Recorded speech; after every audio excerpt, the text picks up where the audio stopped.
గులివింద గింజ తన వెనకున్న మచ్చ చూసుకోదు అన్నట్టుగా నిన్న బెంగళూరు రేవ్ పార్టీలో దొరికిన హేమక్క చాలా చాలా రకాలుగా ఇండస్ట్రీ వాళ్ళని ఎన్నో రకాలుగా నేనే పెద్ద ముత్తైదువుని, అన్నిటికీ నేనే బాధ్యురాలిని, నేనే అందరినీ ఉద్ధరిస్తున్నాను, ప్రతి వాటిలో నేనే ఉన్నాను, ఆడవాళ్ళకి చాలా చాలా హెల్ప్ చేస్తున్నాను, ఇండస్ట్రీ వాళ్ళందరూ నా మీదే ఆధారపడ్డారు, నేనే పెద్ద దిక్కుని, నేను మా అసోసియేషన్ ఎలక్షన్లో కానీ ఎక్కడ కానీ అన్నట్టుగా ఆవిడ ప్రవర్తించే తీరు చూస్తే నిజంగా బయట వాళ్ళు అమ్మో ఈవిడ పెద్ద నోరు మాట్లాడకూడదు అనుకునేవాడు.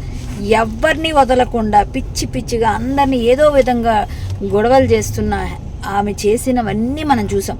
మా అసోసియేషన్లో ఆయన చేయి కొరికింది శివబాలాజీది, అంతకుముందు రాజేంద్ర ప్రసాద్ గారిని అడ్డగించింది, నా మీద కేసులు పెట్టానని చెప్పి పోలీస్ స్టేషన్స్కి వెళ్ళింది, నన్ను ఏదో ఫ్రెండ్స్తో సరదాగా పేకాడుకుంటే అది ఎవరో పట్టిస్తే అదేదో పెద్ద నేరంలాగా పేకాడావు కరాటే కళ్యాణ్ నువ్వేం చేసావు అని మాట్లాడిన హేమక్క ఈరోజు నువ్వేం చేసావు?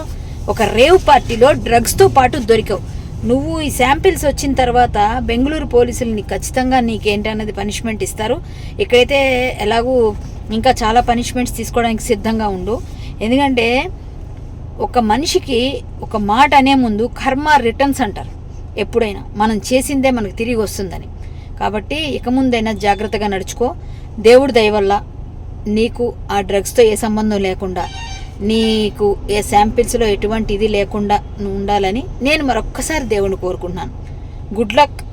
ఇంకొకసారి ఎవరి మీద నోర్లు పారేసుకోకుండా ఆడవాళ్ళని అలాగా ఇలాగా అనకుండా ఉంటే బాగుంటుందని నేను కోరుకుంటూ, హేమకు అర్థమైంది ఇప్పటికైనా?